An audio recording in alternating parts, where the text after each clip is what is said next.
LiberalViewer presents. So, welcome to the July 14th edition of LiberalViewer Sunday Live Clip Roundup. Happy Bastille Day, and thanks for joining me.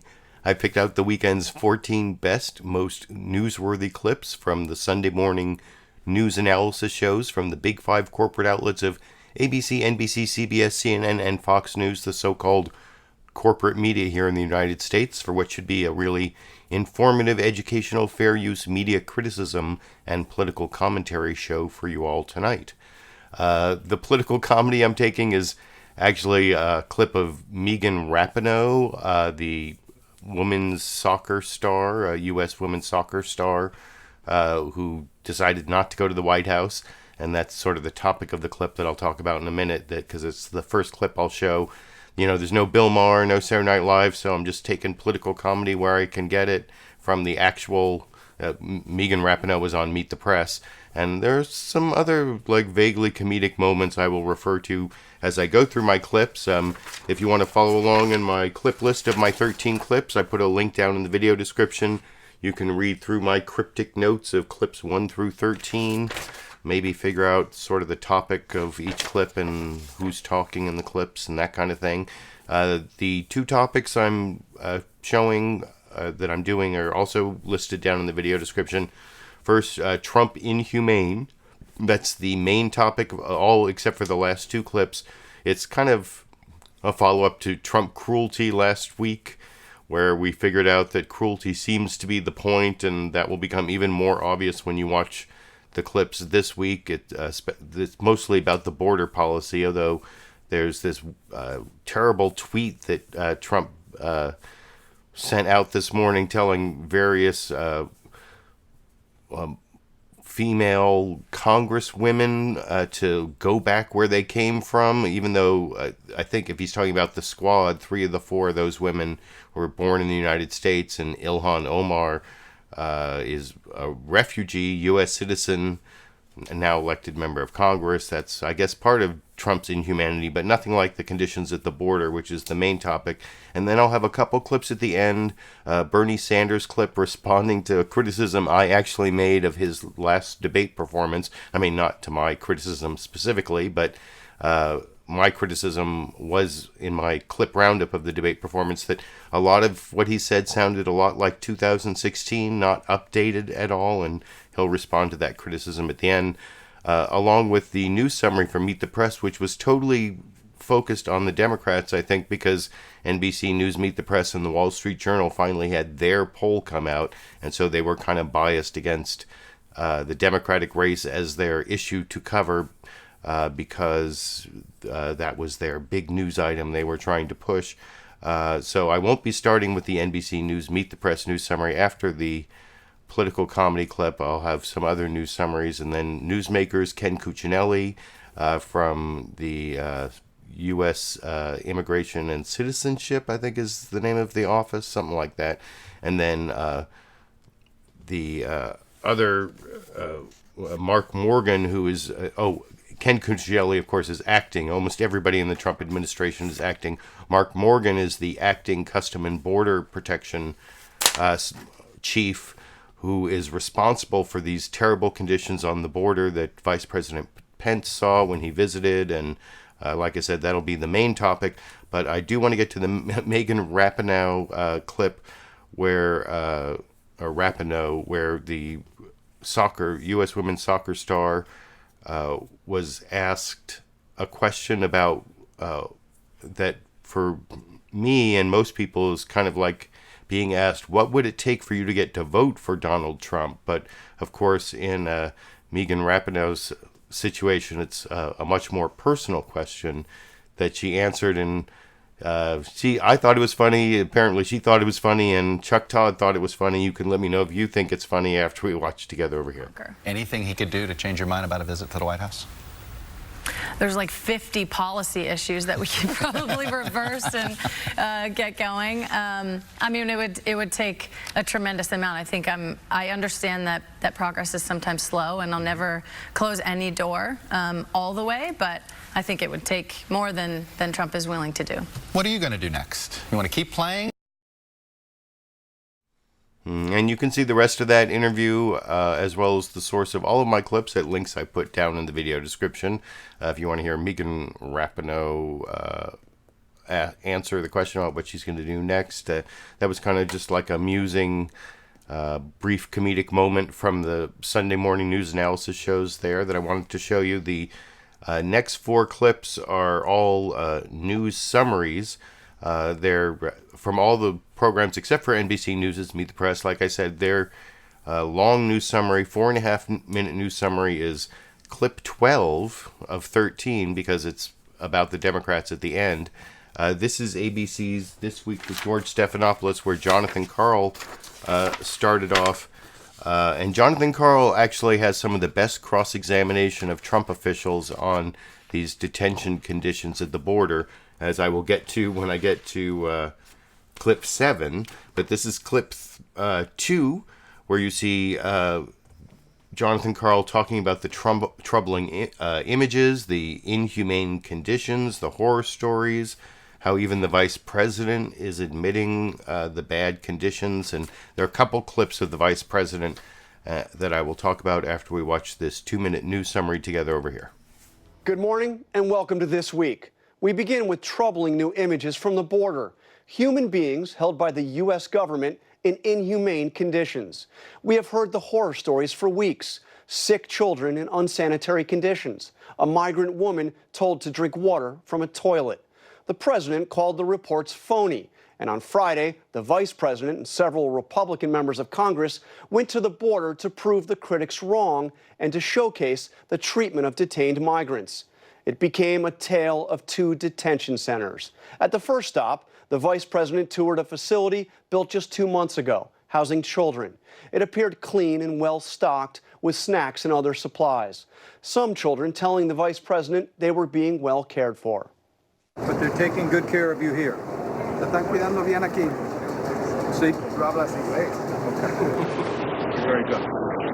But what came next? A haunting scene at a temporary overflow facility in McAllen, Texas. Nearly 400 men packed behind cage-like fencing, no cots or beds to sleep on. Washington Post reporter Josh Dawsey, who was traveling with the vice president, put it this way. Some of the men were sleeping on concrete. When the men saw the press arrive, they began shouting and wanted to tell us they'd been in there for 40 days or longer. The men said they were hungry and wanted to brush their teeth. It was sweltering hot. Agents were guarding the cages wearing face masks. All told, the cameras were only allowed inside for 4 minutes. The VP there for even less time. I was not surprised by what I saw. It's overwhelmed, and that's why Congress has to act. The vice president was in there for just 90 seconds, seeing one grim snapshot of a crisis that appears to have overwhelmed those responsible for dealing with it. For more on this, let's bring in our first guest, Ken Cuccinelli, acting director of... Like I said, I will have a couple Ken Cuccinelli clips. I think last week I called him a Republican hack out of Virginia. He's taken over... let's see if I look at my own clip list here. He's the acting director of U.S. Citizenship and Immigration Services, Ken Cuccinelli. And I will have a couple clips of him where I compare Jonathan Karl's really good questioning of him versus Jake Tapper's not as good questioning of him, although there is one good follow-up that Jake Tapper came up with. And then that'll all come after a really bad questioning of Kellyanne Conway by Chris Wallace on Fox News Sunday, where I think he totally missed the point of the inhumanity of the border conditions. But I just described to you clips 6, 7, and 8. And I still have clips 4 and 5, or 3, 4, and 5 to show you the news summaries of from CNN, CBS, and Fox News Sunday. First, from CNN State of the Union, Jake Tapper was back in the chair. The State of the Union this week, there's something sort of poetic about this because it's trying to keep the lights on, and then he talks about like the hurricane in Louisiana knocking the lights out, and then there was this blackout in part of New York City last night that he talks about. And then he talks about the ICE raids, and Trump's tweets where he told these Democratic congresswomen to go back where they came from, he's almost talking about like the light of democracy or the light of liberty, and using the word light. I don't know. It's probably not intentional, but a lot of these rallies against the ICE detention conditions and the ICE raids are what are called light of liberty rallies. If you Google light of liberty on right now, you'll find a whole bunch of rallies all over the country against what Trump is doing. So I don't know if that's I'm probably reading way too much into trying to keep the lights on as the State of the Union, but he's talking about the hurricane in New York City, but there is a certain light, a light of liberty that seems to be getting extinguished, that I'll talk about with you a little more after we watch that shorter news summary from CNN's State of the Union with Jake Tapper this morning over here. Hello, I'm Jake Tapper in Washington, where the State of our Union is trying to keep the lights on. Tens of thousands of people are currently without power in Louisiana after Tropical Storm Barry hit the coast as a Category 1 hurricane. The storm is now moving inland with the potential for devastating flooding, as the governor there warns residents that the worst is yet to come. Meanwhile, the worst appears to be over in New York City, where power is now fully restored after massive outages left over 70,000 people in the dark Saturday evening, stranding people in subways and in elevators. This as the city is expecting federal raids today targeting undocumented immigrants. The raids are expected to go after some 2,000 people in at least 9 cities across the country, but the president is starting this morning going after a different group, quote, progressive congresswomen, tweeting, quote, so interesting to see progressive Democrat congresswomen who originally came from countries whose governments are a complete and total catastrophe, the worst, most corrupt and inept anywhere in the world, if they even have a functioning government at all, now loudly and viciously telling the people of the United States, the greatest and most powerful nation on earth, how our government is to be run. Why don't they go back and help fix the totally broken and crime-infested places from which they came? We're going to hear from an administration official in moments, but first, New York City Mayor and 2020 presidential candidate Bill. I have no Bill de Blasio clips. I think he's going to be dropping out of the presidential race based on his polling numbers and the reaction to his debate performance. But I did think, like I said, that there was something poetic about the leitmotif, not leitmotif, leitmotif, or the use of the word light in that introductory news summary from CNN's State of the Union. You can let me know what you think down in the comments section.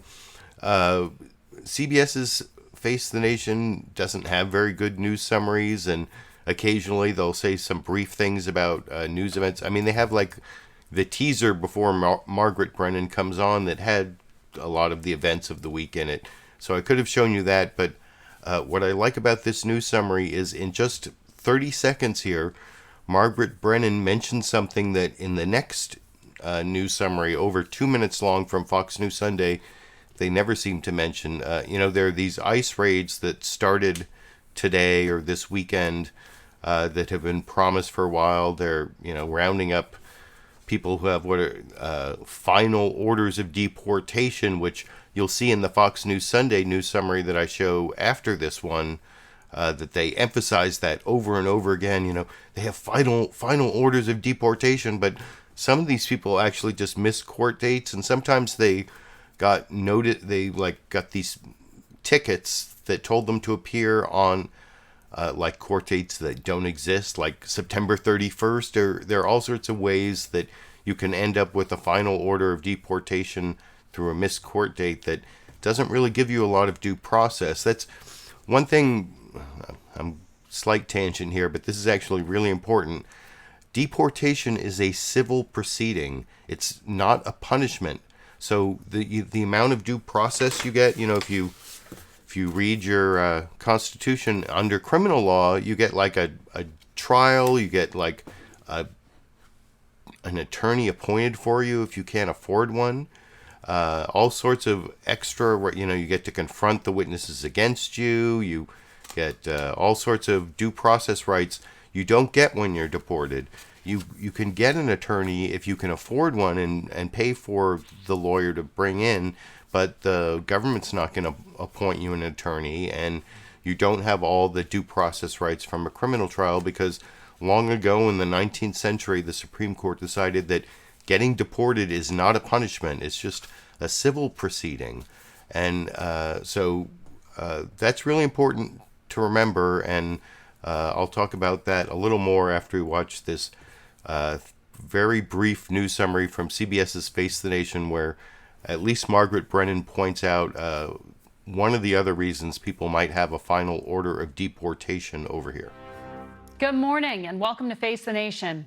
As we come on the air, residents and local officials in 9 major U.S. cities are preparing for agents from the Immigrations and Customs Enforcement Agency, commonly known as ICE, to round up immigrants who have either missed a court appearance or who have been ordered removed from the United States. We begin today with Mark Morgan. He is the acting commissioner of U.S. Customs and Border Protection, CBP, which enforces immigration law and patrols the U.S. border. Good morning to you, Commissioner. Good morning. Now, I do have some criticisms of Margaret Brennan. I'm going to show a clip of her interview with Mark Morgan. Mark Morgan is famous for when he was like acting ICE director. He's like moved from acting ICE director to acting chief of Customs and Border Protection. And he was on Fox News once with Tucker Carlson back in January, where he said he can like look into the eyes of these so-called minors 17 and under in detention, and he can just see they're going to become MS-13 gang members just by looking into their eyes. So keep that in mind when I show that clip coming up. That's clip number 9. And when I show clip number 9, I'm also going to make a Han Solo Empire Strikes Back reference. So be on the lookout for that. But like I said, the one good thing about that clip was that Margaret Brennan pointed out that there were multiple reasons why you might have this final order of deportation. You might just have missed a court date. It's not really due process, but that is not what you're going to hear in this Fox News Sunday news summary, a little over 2 minutes. Starting off with Chris Wallace here, you'll see he talks about the ICE raids, not the detention conditions, and he does say they're going after migrant families, so I have to give Chris Wallace at least credit for that. But he talks about the final orders of deportation, not the possible missed court dates you heard from CBS. And then he turns it over to Kevin Corke, and his whole story is like it was, as usual, written by the White House press secretary. That's going to be the clip after next, Kellyanne Conway. Or actually, she's a senior advisor. She's not White House press secretary. She's senior advisor, although she does a lot of press work. But it could have been written by Kellyanne Conway. I can't remember the White House press secretary now that Sarah Huckabee Sanders is gone. It's someone who used to work for Melania Trump, but I can't. Stephanie something? I can't remember the actual White House press secretary. Sorry. But you'll see in this news summary, Kevin Corke's report. It sort of conflates the ICE raid protests with protests about these terrible conditions in border detention for asylum seekers. Anyway, I'll talk about all of that a little more after we watch that 2-minute final news summary before I get to the newsmakers like Kellyanne Conway in the next clip.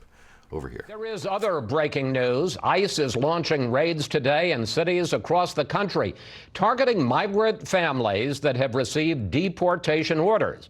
The nationwide sweep is ramping up criticism from Democrats over President Trump's approach to immigration. In a moment, we'll speak with Kellyanne Conway, counselor to the president. But first, Kevin Corke is live at the White House with the latest. Kevin. Chris, these individuals have been ordered by a court to leave this country, but they have simply refused to do so. And so now federal law enforcement officials confirmed to Fox News they've begun the removal process, beginning with raids in New York and elsewhere. Free the kids now! From coast to coast, protests across America greeted the Trump administration's decision to conduct raids to remove thousands from the country. Protests that included the raising of a Mexican flag over an ICE facility in Colorado. All families. At the southern border, Vice President Mike Pence insisted that despite some widely broadcast and unsettling pictures of detention facility conditions, most were well managed, despite overcrowding. Every family that I spoke to told me that they were being well cared for, and different than some of the harsh rhetoric that we hear from Democrats on Capitol Hill. This as President Trump retreated from an effort to put a citizenship question on the 2020 census, announcing in the Rose Garden a new strategy to find out who's in this country by using a broad spectrum of federal agency records. We will utilize these vast federal databases to gain a full, complete, and accurate count of the non-citizen population. This in a week that saw the president lose yet another cabinet member as Labor Secretary Alex Acosta stepped down over his past involvement in a highly controversial plea deal for financier Jeffrey Epstein, who is now facing sex trafficking charges. More ICE protests are expected today around the country, Chris, as raids get underway in about a dozen American cities. Chris? Kevin Corke reporting from the White House. Kevin, thank you. So I pretty much pre-criticized that clip, but there was actually one positive thing I wanted to say about that, and it mentioned something that got very little mention on the Sunday morning news analysis shows, that the labor secretary resigned. You know, I pointed out that Ken Cuccinelli is an acting director and that Mark Morgan is an acting chief of customs, and there's an acting Secretary of Department of Homeland Security. Now there's an acting labor secretary. You know, the Fox News Sunday was one of the few Sunday morning news analysis shows that had a brief mention of the labor secretary, Alex Acosta, resigning over the whole Jeffrey Epstein scandal, which could get bigger. I mean, it depends. The fact that Alex Acosta resigned makes me think that there's more to the scandal that Trump was trying to distance himself from. We'll see what comes of that. But now I want to get to some newsmaker clips, and I'm going to really criticize Chris Wallace for his cross-examination of Kellyanne Conway here, though she didn't make it easy. And this actually harkens back to something that was in the ABC This Week with George Stephanopoulos news summary, the first news summary I showed, that I thought was one of the important things that Jonathan Karl pointed out in that news summary that I forgot to mention, clip number 2, was the tale of two detentions that the Vice President Pence went, and first he visited this center with children that had been well funded and was really it was like a model detention center for children. If they weren't in cages, they had like activities and warm clothing. They were dressed in, if you go back and watch that clip, they're dressed in like really warm clothing. I don't know what that's about, but and that was contrasted to the other place the vice president went and visited in McAllen, Texas, where those adults, and you heard the description from the Washington Post pool reporter, how there were 380 something men standing in this cage where not enough room for them to lie down, and just concrete and sweltering heat and no showers, no toothpaste. Some of them saying they've been there for 40 days, and it was, that was pretty terrible.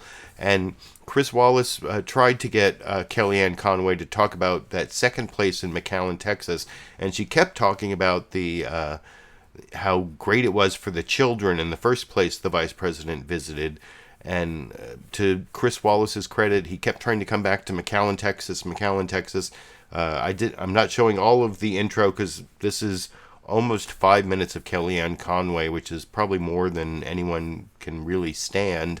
But to criticize what Chris Wallace does here, I would say his main point is Trump tweeted something saying the conditions were good, but they're not that good. And Trump should be more honest about the conditions. That's his main criticism, which really, I think, kind of misses the point. And you'll see Jonathan Karl really get to the point in the clip after next. But Here's the one and only, I promise, Kellyanne Conway clip with Chris Wallace on Fox News Sunday this morning. Oh, and this is another like little humorous moment where it starts off with this Kellyanne Conway talking about child separation. She has so many like little zingers, and I just had to start the clip with this little zinger about what she believes about child separation.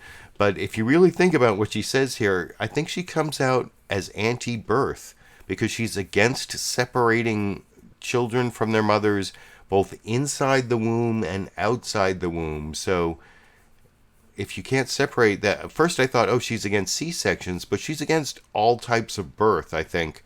I mean, I knew that Republicans were anti-abortion, but I think Kellyanne Conway comes out against anything having to do with the birthing process at all in this clip. Separating children from their mothers in the womb, and I'm against separating children from their mothers outside of the womb. Okay.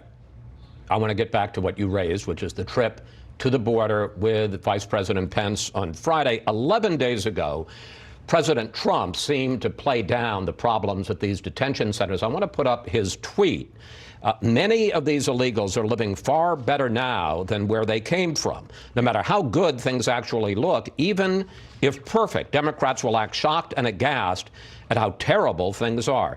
How would you describe the conditions you saw on Friday at the detention centers? Well, two things, and I was glad to make that trip because you can't get the same vantage point and vista unless you're there.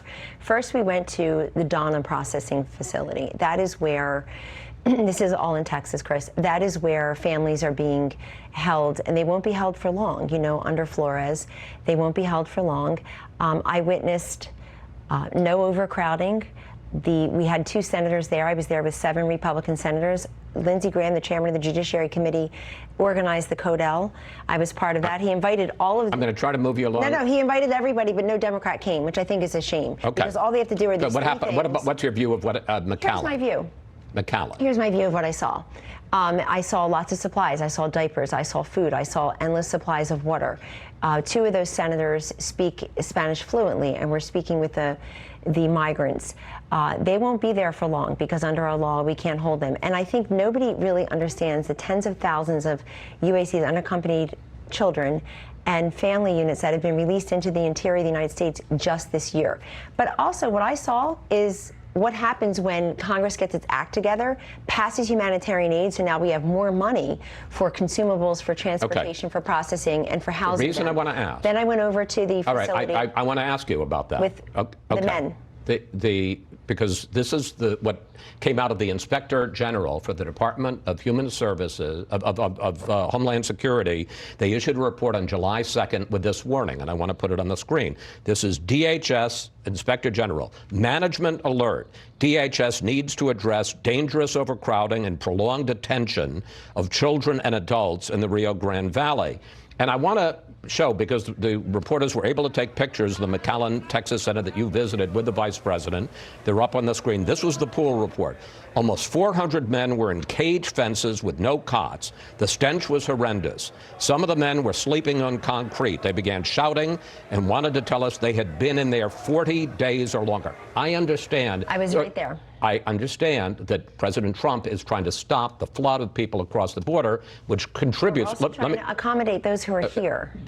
Which contributes to the overcrowding. But how does it help for the president to minimize the situation and say it's much better than what they had, or for Vice President Pence and Kevin Corke's piece to say they're all being well treated when your own, I mean, you can look at the conditions there. It's a disaster. Well, let me just say a couple things that are facts. First of all, not every facility is the same. And so. But I'm talking about that one. Okay. Well, and I'm talking about the one that the media who were on the same trip with us completely ignored in all of their coverage. They're also completely ignoring the briefings we received from the brave Customs and Border Protection folks. What do you say about McAllen, Texas, Kelly? What I would say is this, that facility was meant to be, this is what I was briefed on, that facility was meant to be a 72-hour holding facility. It's not equipped to keep a single males who have broken the law by coming here were apprehended. If you just want to let them go, then say that we just are open borders. Let's let's all be as honest as some of those Democrats raising their hand. But does it help for the president to say, well, they're really, conditions are pretty good, and for Mike Pence to say they're pretty good? In plenty of facilities, they have improved, including the one that we saw with the families. I saw the House Oversight Committee Shouldn't she be judged on the worst facilities and the worst and the picture was from mistreatment of these people? Under Obama, Biden, and Jay Johnson. On that? Oh yes, and let me explain to you. I want people treated humanely. That's why when I received the briefing with the senators and the vice president, with the media in the room, but they didn't publish any of this as far as I can see.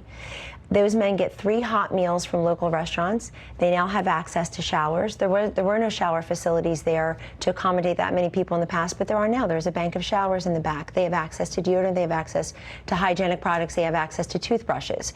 And so, no, we don't want that, but that's why we also don't want people to come here illegally. And I would again quote the words of President Obama. He thinks that having the ICE enforcement actions was, quote, a deterrent from other people coming here. Okay. We don't, listen, we're a nation of laws and we're a nation of immigrants. Come here legally. I got one last question for you. Excuse me, we got to...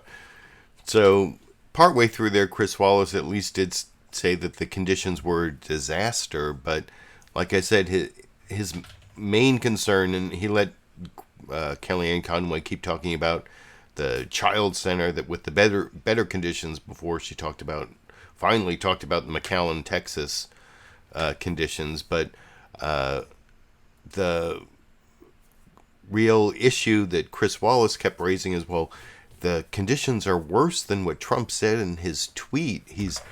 Our president is not being completely honest in his tweets, and that's like, is that news? Is that something, isn't he like over 10,000 lies? The problem isn't the lies. And that is the point I wanted to make with this next clip, which is almost the same length, just 7 seconds shorter.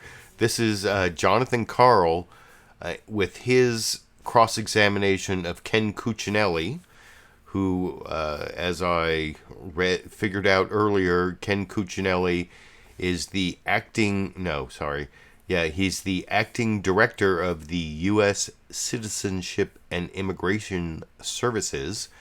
He was on last week on a couple shows. Well, he was on a couple shows this week, and Jonathan Karl pointed out, because all the Trump administration officials blame Congress. They didn't give Trump enough money to, there are all these people coming to the border, and, well, the thing is, you don't have to detain them. You can let them go. If something like 60 to 70% under the Obama administration program who were let go came back for their asylum hearings, which, that's not 100%. And if you give the people lawyers, remember I was talking about how people don't have a right to a lawyer, but like here in California, we pass state legislation and in some of the cities also municipal legislation that gives people that pays for the lawyers for their immigration hearings. And if you give people lawyers, that means that their chance of actually winning goes way up, and their chance of returning for their hearing also goes way, way, way up. I think that's where it gets to like the 90% level or something like that. But that is really the solution to the overcrowding problem, is to not detain so many people. We don't have to lock up all these people. And that is the point that of all the news anchors this morning, only Jonathan Karl really made that point when he was cross-examining Ken Cuccinelli, the Republican hack out of Virginia, who is now the acting director of, the acting director of Citizenship and Immigration Services, one of the many, many acting people in the Trump administration that I will talk about after we watch that clip together over here. Ken Cuccinelli, acting director of U.S. Citizenship and Immigration Services. Thank you for joining us. My pleasure. And I want to start with that video. I'd like you to take a look, watch these scenes from McAllen, Texas. And I want to read a little bit more from Josh Dossey's report on what he saw. He writes, a stench from body odor hung in the air. It was sweltering hot. The only water was outside the fences and they needed to ask permission from the Border Patrol agents to drink. According to one of those agents, many of those men had not had showers for 10 to 20 days. So I know the system is overwhelmed. Right. How can this happen in the United States of America? Well, because Congress has let it happen. It's that simple. I mean, look at just the supplemental appropriation last month. It was overwhelmingly focused on children, and all of us prioritize care for children. And in 1 month, we went from about 2,500 kids in overcrowded, being in CBP detention facilities, down to about 300 some odd, with only a handful of those past the 72-hour metric that is when we try to ship kids out of Border Patrol custody. So when Congress provides the professionals at the border what they need, success happens. Success being measured as avoiding overcrowding. But, okay, so, and I understand that there was a request from the administration back in February for 52,000 more beds, but how can you allow this to happen if you don't have the resources? You can't detain these people, can you? Isn't that a basic human rights violation? No. I mean, they're being fed. They're being, as you they don't even have noted enough yourself, space to lie down. Well, you know, that's a reality of facilities not designed to handle the swamping at the border. We've had 4 months in a row with over 100,000 apprehensions. In May was the lead spike in that, and over 70% of that was families and children, what were worst designed to handle in terms of detention. And but can you your alternative is to let them all go. Exactly. And that is the wrong alternative. You have just said, don't worry about the law. We're going to ignore the border. Well, the US isn't there also a law about how you treat human beings? Aren't there? There are standards. Standards, yes, and international standards. There are human rights. If you can't detain them humanely, you have an alternative, which is what was done for many years before, which is to release them and ask them to come back for their asylum hearings. And of course, many of them never show up. And this president promised to change exactly that pattern of behavior that you just described, and he is doing his best to achieve that. Some of what you described has happened even under President Trump because of overwhelming numbers. At the same time, all of us in the Department of Homeland Security and beyond are trying to manage these numbers as best we can by shortening processing times, by making ourselves more efficient on that front, and when Congress does help, as they did with children last month, with appropriate facilities for the appropriate detainees. But look, they can also go home, which is our preference when they come illegally here. And the people, I deal with asylum in my agency, and the people really claiming asylum with no basis, just totally fraudulently, are clogging a system for legitimate asylum seekers. They're caught in this too. Let's not forget the people who are consistent with our laws. They're swept up in this too. But when you look at those conditions, I mean, even the most hardened criminals in our criminal justice system are not treated like that. Death row inmates don't live in conditions like that. Well, that's because we have a much slower flow of people coming into our prisons. There isn't a sudden spike. I was in El Paso 2 weeks ago where you followed the vice president around, I believe, and they have gone in that sector of the border from the 6th busiest sector at the end of 2018 to number 2 in literally a matter of months. So even when we look at more than the raw numbers coming across the border, but how they're shifting. And let's not forget, the drug cartels on the other side of the border have an awful lot to do with how those flows come over here, and they are monetizing it. They're making a killing off of these people. So when is this going to end? This is going to end when we close asylum loopholes and close asylum loopholes. And that reminds me of the Kellyanne Conway clip I didn't show where she said there, on a very small card, we can solve this problem, and supposedly the solution is to make it harder for people to come here and request asylum from the Northern Triangle countries in Central America. You know, they're trying to get people to have to wait in Guatemala when Guatemala is one of the countries that they're actually trying to claim asylum from. the whole thing is just, it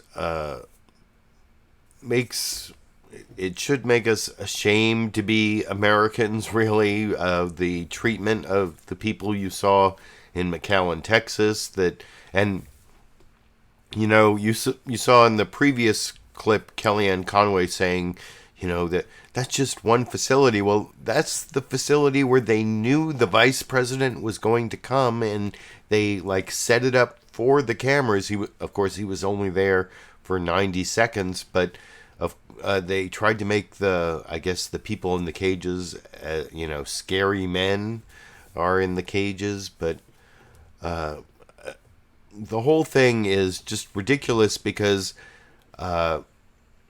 immigrants, undocumented, documented immigrants, especially undocumented immigrants, commit less crimes than U.S. citizens. That's a fact. It makes sense if you think about it, because if you're undocumented, you want to be extra careful not to run into government officials by committing a crime, right? So,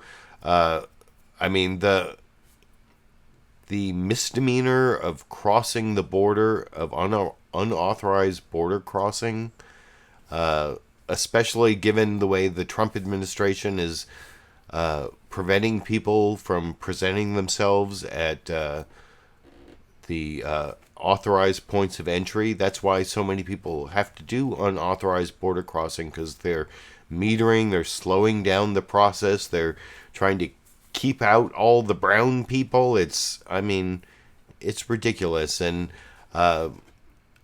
the answer, of course, is to release people. And what's the argument against it? They're going to take our job, or took our jobs, for South Park fans. Remember the took our jobs? They took our jobs. Well, unemployment is under 4%.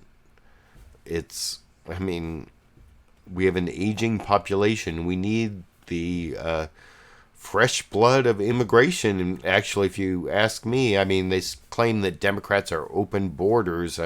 I'm for regulated borders. I believe in free trade, which means you want your borders to be open with, appropriate regulation to capital, to goods, and to labor.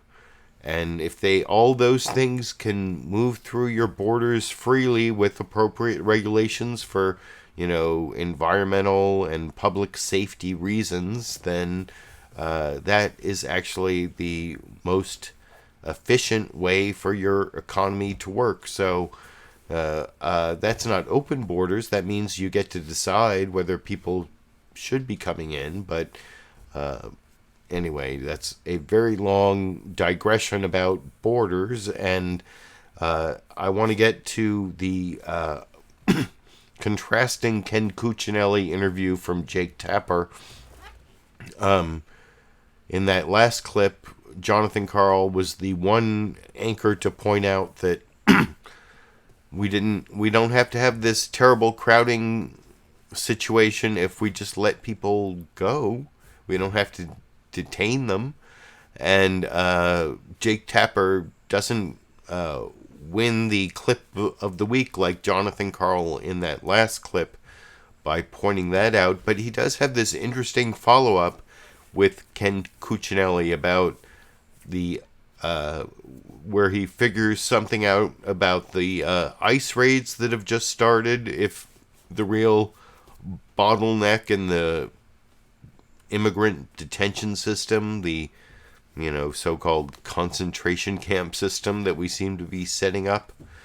I don't even want to talk about that, but at least he points out that the ICE raids are not rational given the current bottleneck in our detention system.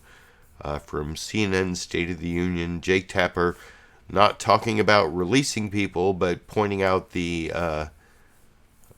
inconsistency with overcrowding and seeking out new people to lock up, at least on, like I said, Jake Tapper talking to Ken Cuccinelli on CNN's State of the Union over here. They're leaving it to us. So I want to ask you, because the vice president toured the border, a He did, detention yes. facility, on Friday. He saw the dangerous overcrowding firsthand. Hundreds of men packed into facilities.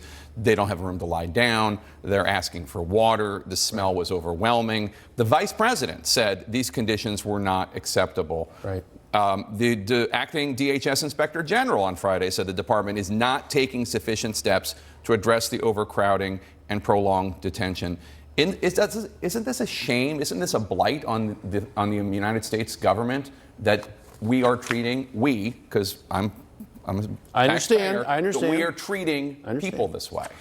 First of all, it is shameful for Congress. And the reason is, and we can prove it, because last month, when they were willing to address this same problem for children, we succeeded in addressing it, Jake, in 1 month. 1 month. Back in February, the Trump administration asked for more ICE detention beds. The reason you see overcrowding at Border Patrol facilities, and your viewers should pay attention to this, is not because of the Border Patrol. Their job is catch, process, and then they hand them off to ICE. Right. Well, ICE is overcrowded. The pipeline is clogged farther down the pipe. That's why you're seeing these pictures at the border. I was at the same sector of the border 2 weeks ago. These facilities were built to catch adult Mexican males, process them, and return them to Mexico, typically on the same day. When I was down there, I saw children, frankly, well cared for, but in space clearly not designed for that. So the Border Patrol in the El Paso sector is not only dealing with those numbers, but if you just go back to last October, they were in the number 6 sector on the border. Now they're number 2. So we get all sorts of problems that they're contending with at the same time. I guess without congressional help. Last question. I mean, if you have such overcrowding in ICE facilities, you're about to do a raid on 2,000 individuals. Do you have the beds for them? Do you have the facilities for them? Because you're not going to be able to just pick them up and send them back to Guatemala. That's right. There is processing involved, but a lot of that is prepared for on the front end. ICE plans these things superbly. They are ready to do that, and you cannot give up interior enforcement. Otherwise, you create one more pull factor here that people think they can illegally come to the country, get by the border, and they're done. And that is not the case with Trump administration enforcement of the law. Ken Cuccinelli, thanks so much for coming in. We really appreciate it. Good to see you again. So, like I said, not quite as good as the Jonathan Karl cross-examination I showed previously, but Jake Tapper did have that interesting follow-up question about the ICE raids that have just started. Well, because Ken Cuccinelli, he blamed Congress for not funding more ICE detention beds, and it's actually Customs and Border Protection that first gets the detainees who are seeking asylum, and that's the McAllen, Texas facility was a Customs and Border Protection facility, and so there you saw Ken Cuccinelli saying that it's ICE that doesn't have enough beds and can't take the people who are only supposed to be in Customs and Border Protection for like 72 hours or whatever, and so it's Congress's fault. And but then Jake Tapper says, well, then you're doing all these ICE raids, and they're apparently up to like 1 million people who have final orders of detention that could be subject to these ICE raids that started today. And if ICE detention beds are the real bottleneck, where are we going to put all those people? And apparently Ken Cuccinelli said, oh, we planned ahead. We have plenty of space.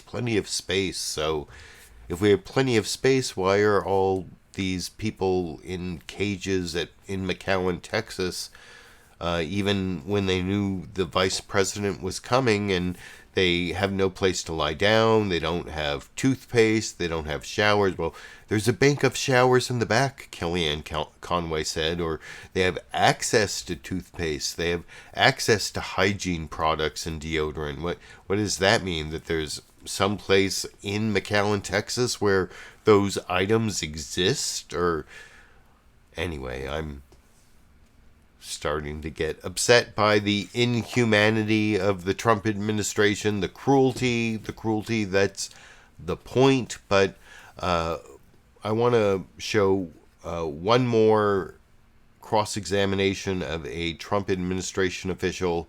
This is Margaret Brennan on CBS's Face the Nation, where I don't think it's a really good cross-examination.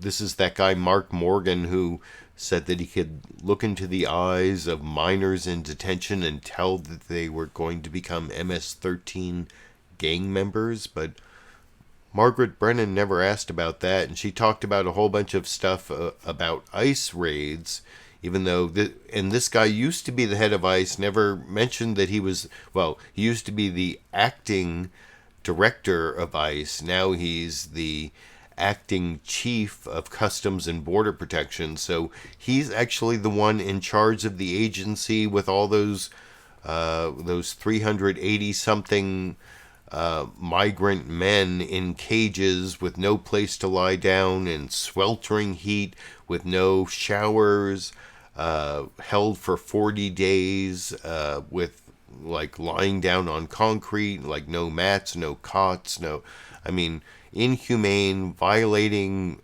international law possibly. And so Margaret Brennan asked him about that and reads, I think, was it Josh Dawson? Is that the name of the pool reporter from the Washington Post who reads off all those conditions? And you'll see in the beginning of his answer here, this is the big Star Wars Empire Strikes Back reference I promised.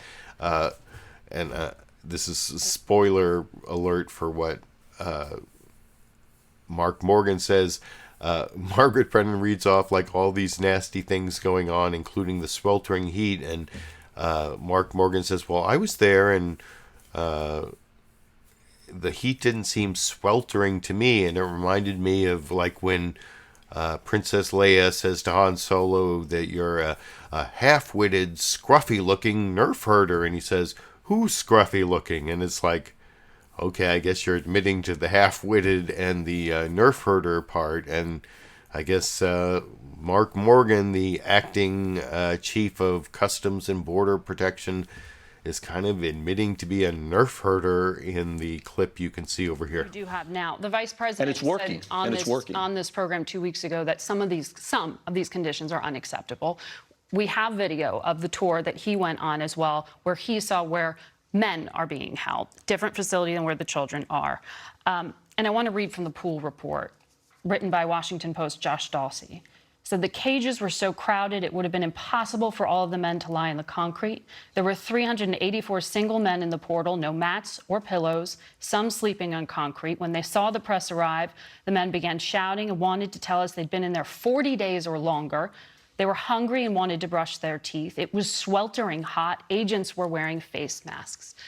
Are these acceptable conditions? So, first of all, the way I describe those conditions, I would not describe them as they were described. But even so, this was the video. No, this is the video, and this is a reporter's eyewitness account. Right, so I would not consider that sweltering hot. I was there alongside the vice president when I was there. But make no mistake, was it overcrowded? Absolutely. But Margaret, we've been saying that for a very long time, that these conditions are overcrowded. So you agree it's unacceptable? Oh, it absolutely is unacceptable. So what are you doing to change those conditions now? So, as you said, that funding has been approved. Okay, but this is very important, though, is this could have been prevented in a couple of ways. Had Congress given the funding earlier than when we asked, it would have helped alleviate some of the overcrowding. But now? The other thing right now is we're continuing to ask Congress. We need legislative fix. We need Congress to act right now. Senator Lindsey Graham has a bill that he's trying to push forward right now that would absolutely overnight help eliminate what you saw when we went down there with the vice president. Congress needs to act. They know it, and they're failing to do so. Well, we're going to talk to Senator Dick Durbin next. Thank you, Commissioner, who is working with... So anyway, I pretty much pre-criticized that clip, and I made my Han Solo Empire Strikes Back joke, but you even saw it on the screen there if you're watching and not just listening to my Sunday live clip roundup. You saw that Margaret Brennan put up the actual quote. I think it was Josh Dawson was the name of the Washington Post reporter pool reporter, and all those nasty things. And he said, well, it wasn't sweltering hot, so I guess he wasn't scruffy looking, but he admitted to being a half-witted nerf herder, if you get my analogy there. So I have two more clips here. This is the only Meet the Press clip on this topic before I get to the last two clips, which are Meet the Press clips on the Democratic race topic. But this is an important senator to listen to on this because he's a Republican from a swing state, Ron Johnson from Wisconsin. Wisconsin is one of the few swing states that gave Trump the presidency, and he's horrified by the border conditions, like Vice President Pence. When Chuck Todd asks him, is he comfortable? The answer, of course, is absolutely not, but he finds a way to blame the Democrats, and he still feels comfortable siding with Trump on what's going on so far. If you live in Wisconsin and you don't like what's happening and you want change, call your senator, Ron Johnson of Wisconsin. And one thing, actually, if you are a longtime viewer of Chuck Todd on NBC News' Meet the Press, he loves saying Ron Johnson of Wisconsin. I think he said it 3 times on today's program, including at least once in this clip, and he says it many more times than he has to say it, which I'll talk about a little more after we watch that clip together over here. From the other side of the aisle in the United States Senate, Senator Ron Johnson of Wisconsin. He's chairman of the Homeland Security Committee. Senator Johnson, welcome back to the show, sir. Good morning, Chuck. Let me start with the Vice President's visit with some Senate Republicans down to a couple of centers there. One of them, the pool reporter traveling with the Vice President, described a horrendous stench when they walked into the facility. The Vice President himself said this was tough. We've heard a lot more Republicans acknowledge the conditions here in these facilities are just unsustainable. Okay, where do we go from here? Are you comfortable with this situation? Oh, absolutely not, which is why I was supporting the emergency funding measure for months before Democrats finally decided to cooperate and grant the $4.6 billion or vote for the $4.6 billion in funding. So that's just a first step. But Chuck, the problem is the uncontrolled, the overwhelming flow of people coming in this country illegally. In May alone, it was 4,600 people per day. Came down a little bit in June to about 3,500 people per day, but on average, it's been over 2,800 people per day for this fiscal year. So again, let me put this in context. Since 2014, that was the humanitarian crisis year that President Obama called a humanitarian crisis, when 120,000 people came to this country illegally, either as an unaccompanied child, but primarily as part of a family.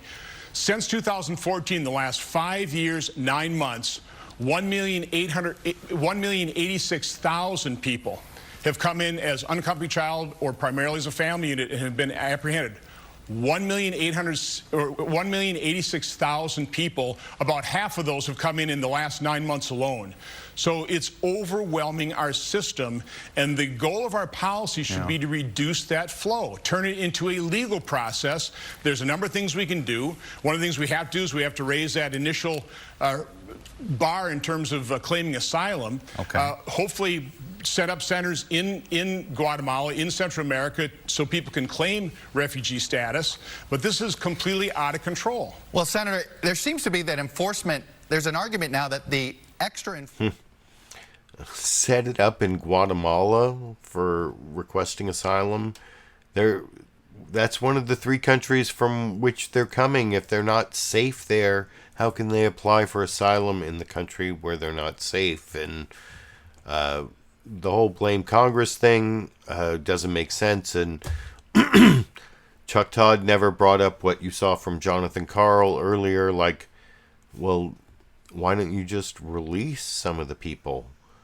There are various ways. The Obama administration, like I said, came up with a way to get people to come back 60 to 70% of the time. That shoots up to like 90% if you provide people with lawyers, which they don't have like a right to, because it's not a criminal proceeding. So normally there's not a free lawyer provided to people in immigration proceedings, but it's not that expensive. It's just an administrative proceeding anyway, and it is a lot less costly than locking people up. So I wanted to finish up the immigration issue with that, although there's one more clip I've classified in immigration. It's a Fox News Sunday clip.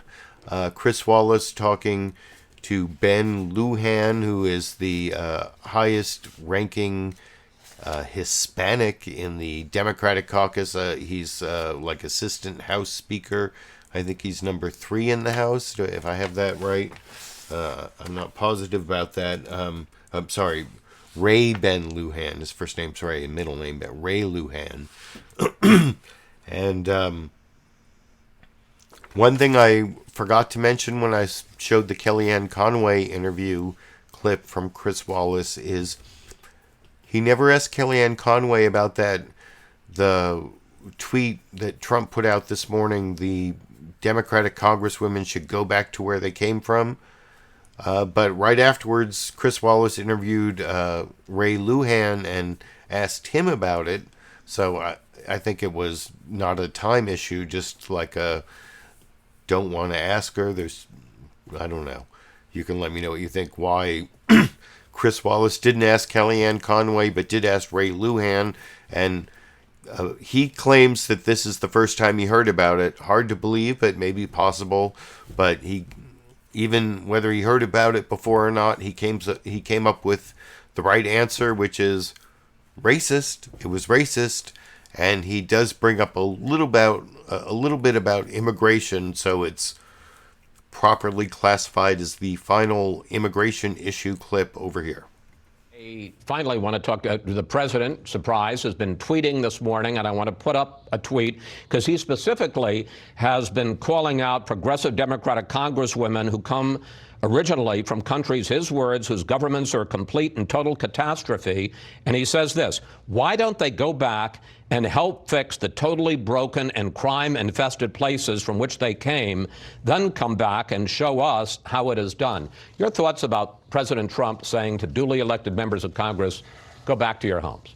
Chris, that's the first time hearing of that. That's a racist tweet. Telling people to go back where they came from. These are American citizens elected by voters in the United States of America to serve in one of the most distinguished bodies in the U.S. House of Representatives. I think that's wrong. And especially with all that's going on across America, for the president to spend time saying such racist things this morning, it sounds like. Yes. Look, the horrendous detention facilities that we have across the country that Vice President Pence brought attention to, that even he said smelled horrendous, that the Inspector General has called out, that the Commissioner on Human Rights from the UN has said that these facilities are in horrendous conditions. The price of insulin, which has increased over 1,000%, that has negatively impacted people. That's what the president should have his attention on, not picking these fights and especially sending out racist tweets. Congressman Lujan, thank you. Thanks for sharing part of your weekend with us. Please come back, sir. I look forward to it, sir. Up next, we'll bring in our...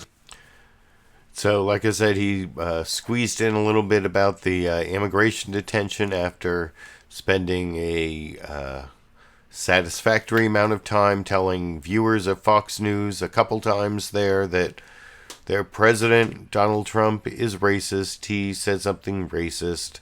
He has a long, well, he didn't say, but he has a long history of doing and saying racist things, so not a big surprise, not news, but it's good news that it was on Fox News, which is why I included that clip. And why did Chris Wallace ask Ray Lujan but not Kellyanne Conway about that tweet, the go back where you came from tweet, which is of course a racist trope? I think everyone can agree. Well, everyone doesn't ever agree in my comment section, but most rational people will agree the go back where they came from tweet is classic racist.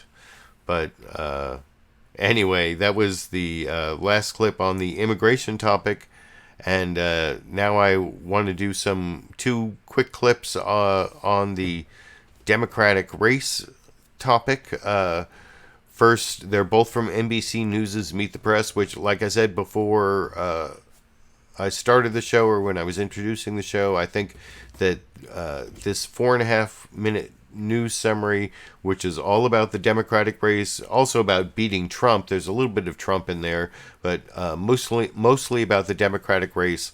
Both the live introduction from Chuck Todd, and then he goes to the package. He says we get our first clear look at the race, which is apparently because NBC News and the Wall Street Journal have done their first poll of the race, which isn't our first clear look, but I guess it's their first clear look. And apparently, you know, I've talked about how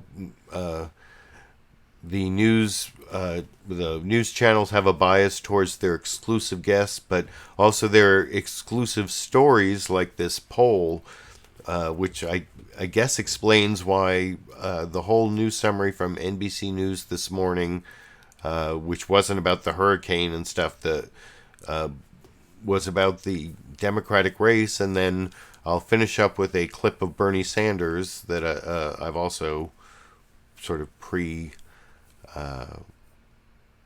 introduced already, so I won't talk about that till after we watch this 4.5-minute news summary from Chuck Todd talking about the NBC News Wall Street Journal poll, and also how the race is split between the big idea people and like the small incremental people, and it's Biden versus Warren, and that's what most of the package is about, which I'll talk about with you a little more after we watch that together over here. We're getting our first clear look at where the race for the Democratic presidential nomination actually stands and where the candidates stand against President Trump.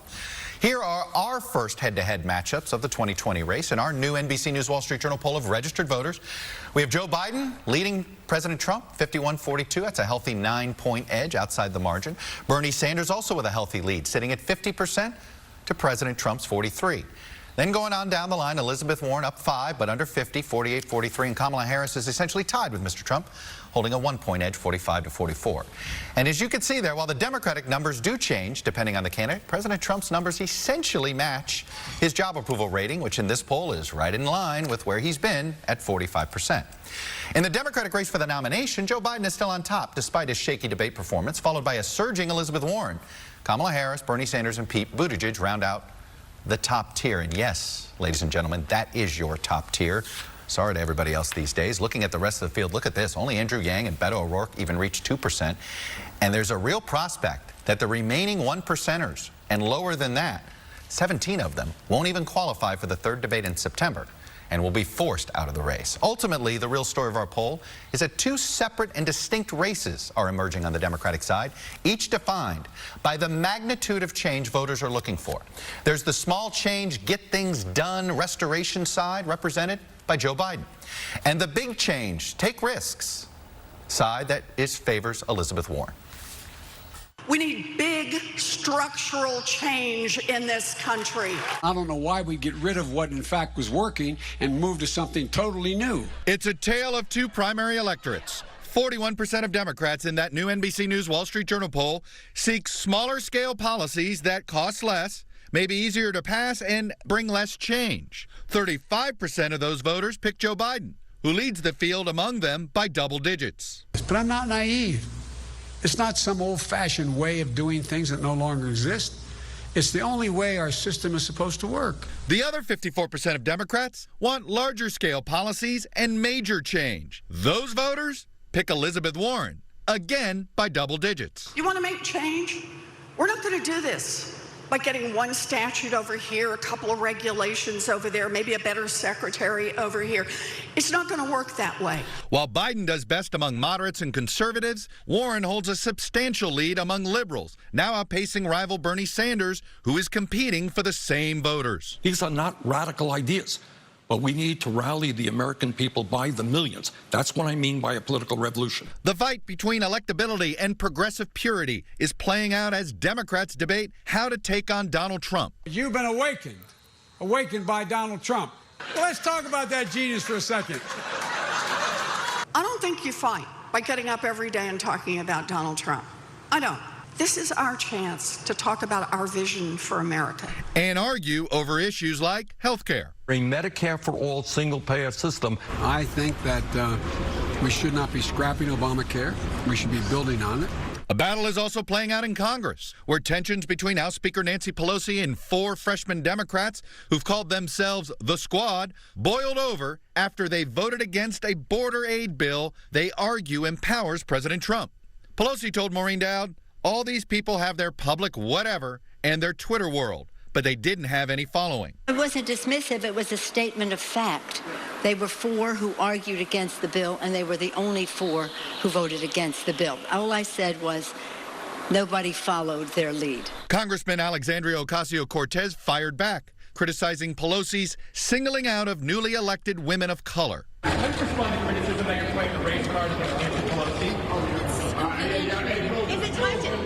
Given these divides, can any one Democrat build a coalition, bridging the distance between the party's 2 groups of voters? Kamala Harris, among others, is trying, criticizing Biden and Warren, though not by name. I'm going to tell you, that's why I'm not churning out plans like a factory, because it is really important to me that any plan that I'm prepared to implement is actually doable. And joining me now is presidential candidate Bernie Sanders. And I'm going to have a clip from Bernie Sanders there. Not the first clip there. If you want to watch the whole interview with Chuck Todd, there's a link down in the video description. I've also put a link down in the video description to my roundup of the last 2 Democratic debates on MSNBC, NBC, and Telemundo from last month, end of last month. I did a debate clip roundup, and one of the things I criticized Bernie Sanders for was that a lot of what he said sounded like it could have been like cut and pasted from his debates against Hillary Clinton back in 2016, and I thought it was kind of repetitive, and that's actually what he responds to in this next clip. Although I want to point out that there are going to be a couple more debates at the end of July. I think it's July 30th and 31st, and I'm hoping to do a debate clip roundup of that.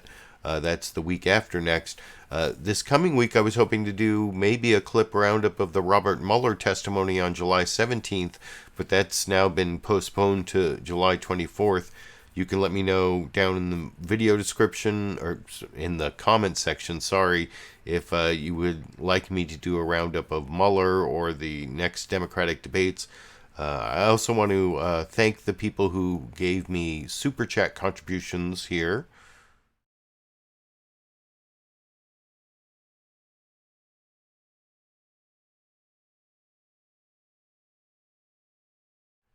Sorry about the Kellyanne brainwash there, Lynn, and I appreciate all those contributions.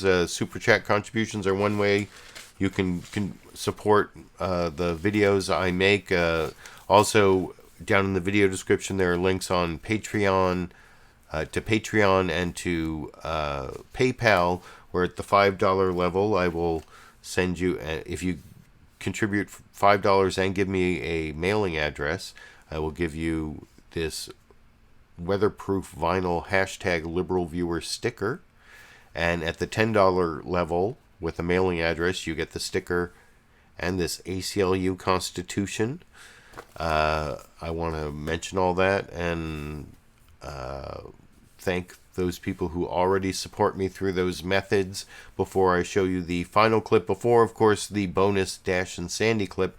This is Bernie Sanders responding to a criticism I actually made in the last debate clip roundup.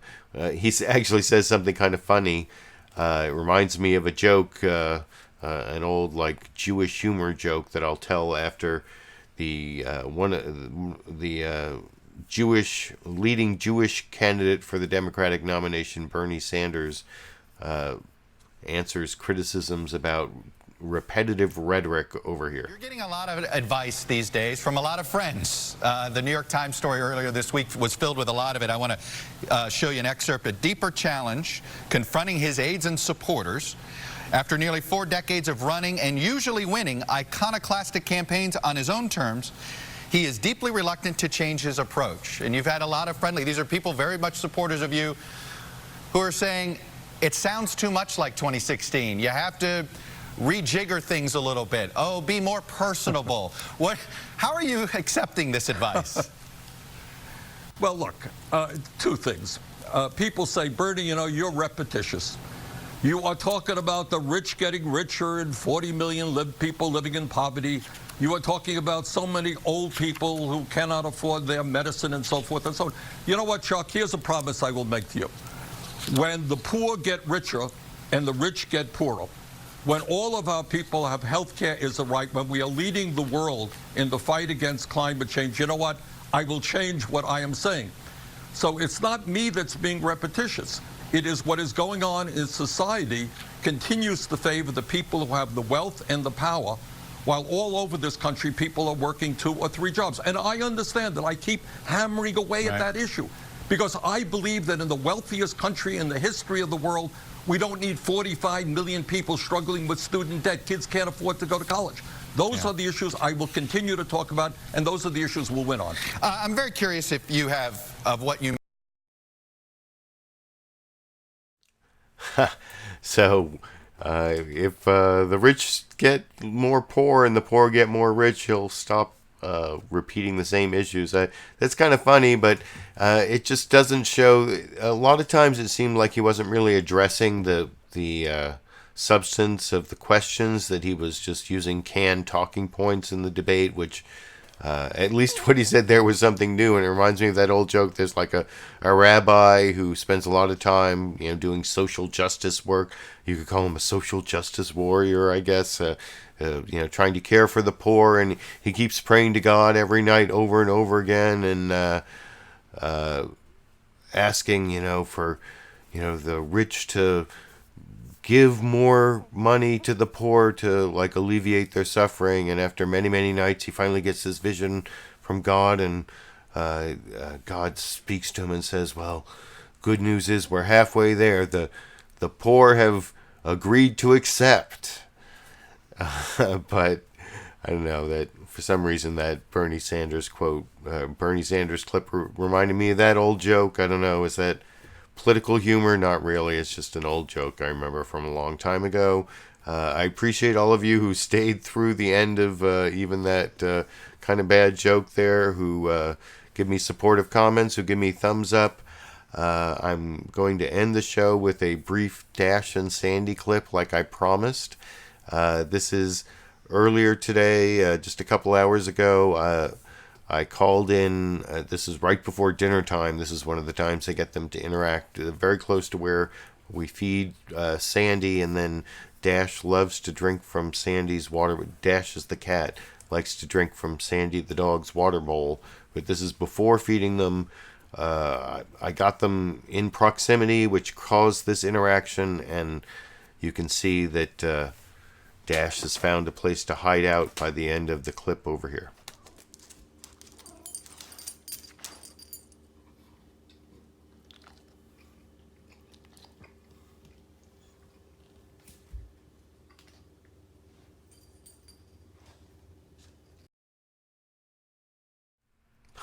So I end the show with Dash cowering under a chair as Sandy wags her tail.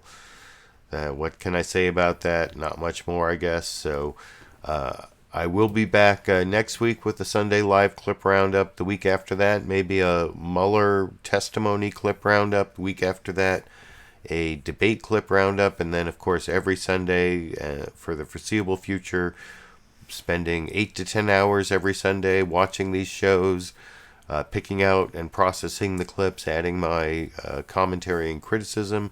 If you appreciate that, let me know about it through the various ways I've discussed. And until next week, I guess I will be seeing all of you around the internet.